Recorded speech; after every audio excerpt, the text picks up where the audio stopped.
What we pay attention to grows. In beloved community, we rely on each other.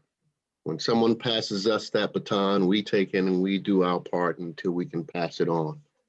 It is truly a collaborative relationship built in trust and resiliency. Yes, trust and resiliency are necessary. And I know those things are hard right now, given the state of our world and all that we've gone through over the last 4, 5, or 6 years. It's been tough, but trust is vital. Leading with trust is how we make our fractal patterns spread far and wide.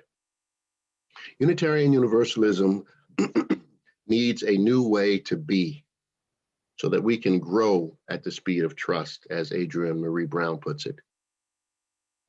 Now, what we've done so far in our community, in the communities that we serve, has been good. But we can also be great. Being great means that this congregation becomes more racially diverse.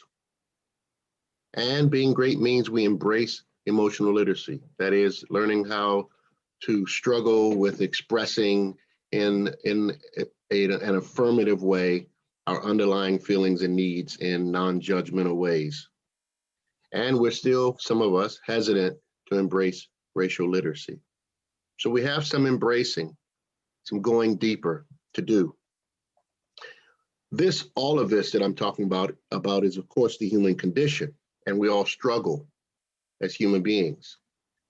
But we can always do better. We do better by embracing new paradigms, new ways of thinking. That's why I love Adrienne Maree Brown's book so much, Emergent Strategies. She says that we have to evolve. We have to learn how to trust, how to be resilient, how to decentralize leadership, how to pay attention to things that will help us grow.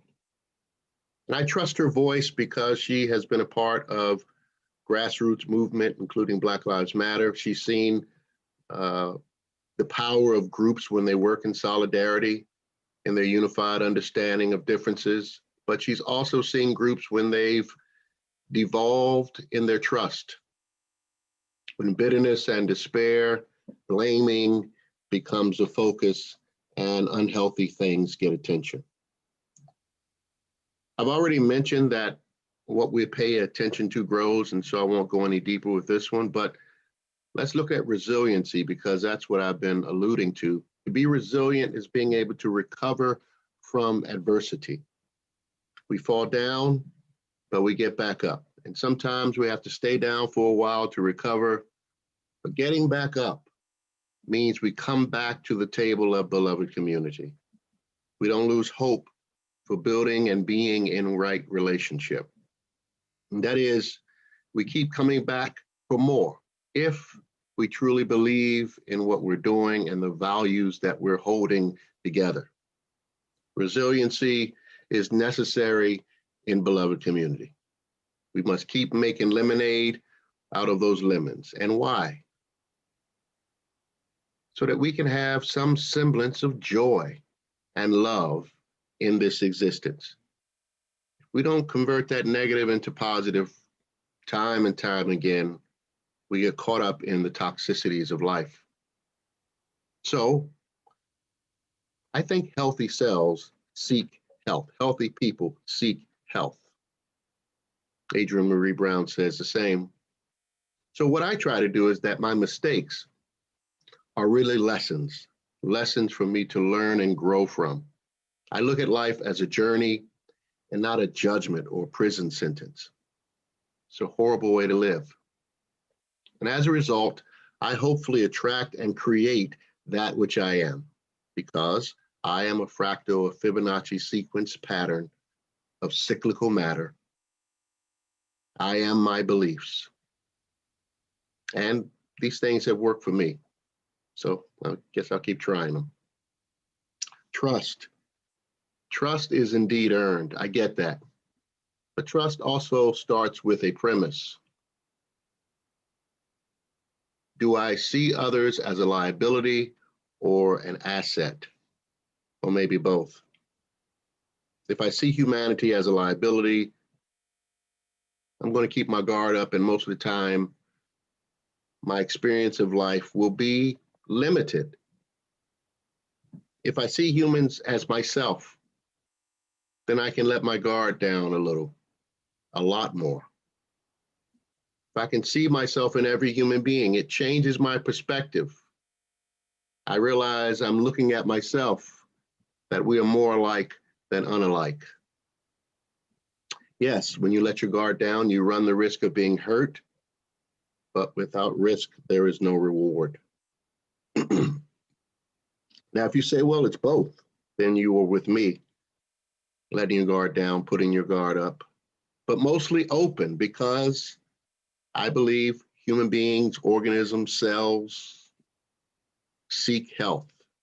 That's what Adrienne Maree Brown says. That's what Reverend Anastasia and I believe, that human beings seek and want to be healthy.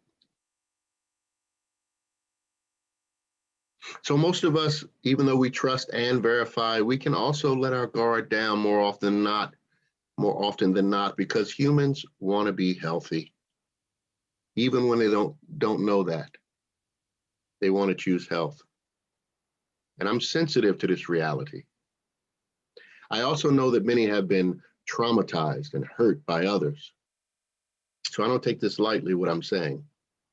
But even in those cases, without trust, you cannot heal from the harm that's been done. And I know it takes time, but trust in any system is vital to its success. It's vital to its sustainability and its continuity. If you're struggling with trust today, I ask you to examine your fears and your biases, your overall motives.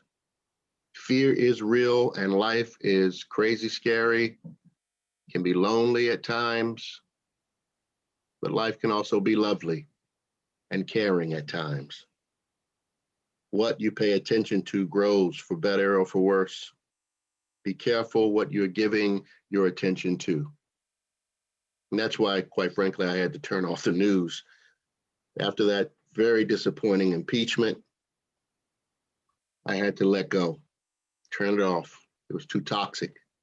It was feeding too much negativity into my life. I was having a visceral reaction.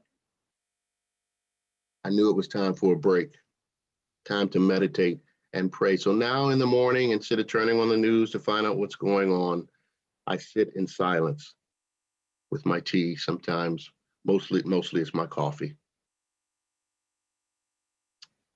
With trust, then we can collaborate, we can work together, we can build a beloved community, and we can also trust that the work will get done. I truly don't want to be one of those leaders who has to have their nose in every conversation and everything that's going on. To me, that's insecure leadership. I also don't want to be the kind of leader that has to lead everything. I don't mind leading some things, and I don't mind following in some things. But shared leadership is, I think, a new paradigm. The old paradigm, which I want to describe as predatory, was based on conquering people, places, and things, people as widgets, lining people up, ordering them to do things. That paradigm has not worked for our society. The new paradigm is based in collaboration, modeling shared leadership, which is what Reverend AZ and I are trying to do, and building decentralized power. Decentralized power, that's what Black Lives Matter is. It's decentralized leadership. You can't target one particular leader. There are leaders all across the world. And the old way, you could kill one person and stop the movement. And this, of course, was the flaw of the civil rights movement. Too much power rested with one person. And that creates burnout, envy, and disorganization. The work Reverend AZ and I want to do with you means that each one of you has your own ministry. You are the church's social justice. Certainly we have ACT and prison ministry, Habitat for Humanity, all the things that we do and have done, but also we believe that the work you do at the church, outside the church, in your personal life is the work of Unitarian Universalism if you carry your values with you. And I know you do.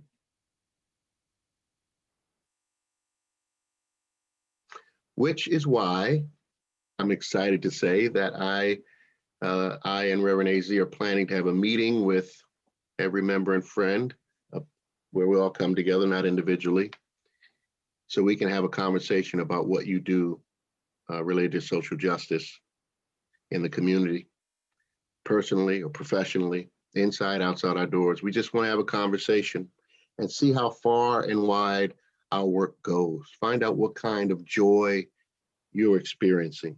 Find out what challenges you have. See if there are any gaps. See what new ministries that we can co-create. It's exciting to think about doing a co-creative collaboration with you.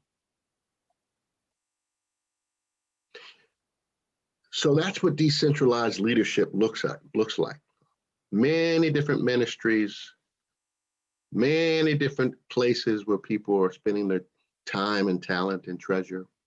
That's decentralized leadership. And when you trust each other and you know the other person's got your back, that they're going to take that baton and run with it, and you can trust it, they're going to do their part. You don't have to worry about if everything is getting done. You don't have to worry about having your name attached to everything. That's faith-based ministry, not ego-based ministry. So that's what we're looking to do in the days ahead. I've always seen Unitarian Universalist churches as places where activists go to get recharged. We might come here with a half a tank, a quarter of a tank, or even an empty tank, but we get recharged by this kinetic spirit, by this great music, by our beloved community. I do have one example of how this decentralized leadership works and is working currently. My wife, Joni, she works for a very large governmental agency, and they have thousands of employees, and they were having a meeting about teamwork and trying to find some best practices that they would share with all the employees later on. Well, of course, Joni is carrying her UU values with her. And when asked, she spoke up and said, "We're more alike than unalike." And she also added, "We are part of an interdependent web," one of our principles, the seventh principle. Well, when the printout of the meeting came out and people got the information, there it was, large and prominent, what she said. I was so excited when she told me that story. And that's what being a Unitarian Universalist is all about. It's not about who gets the credit. I don't do what I do for others to get the credit. I do it because it's in my heart. I do it because it was what I was called to do. I do it because it's life-affirming, life-sustaining, life-saving work. Why do you do what you do? This new way that your ministers are building is not about competition, but instead collaboration. I like the saying, and something I originated, competition creates champions, but collaboration creates community. Competition creates champions, but collaboration creates community. That's our goal. But in summary, let's together focus on what helps us grow. Let's decide on trust. Let's assume that people want to be healthy and work toward health in their mental, emotional, spiritual lives. Let's choose resiliency to keep coming back again and again, to keep doing this great work, even though sometimes we have to take a break. And let me not forget, let's find some joy. Because building beloved community is not just about doing the hard work, but it's also about joy in doing the work, in being together. Church is as much about celebration as it is service. It's as much about joy as it is with justice making. It's both and. And Reverend AZ and I, we really enjoy working together. Joy, I like that word. enjoy.